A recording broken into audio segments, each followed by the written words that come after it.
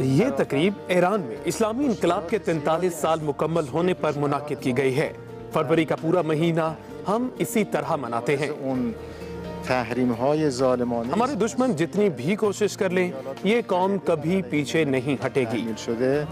हमारी कौम हर चीज से आगाह है और वो हर मुश्किल का सामना करने के लिए तैयार है।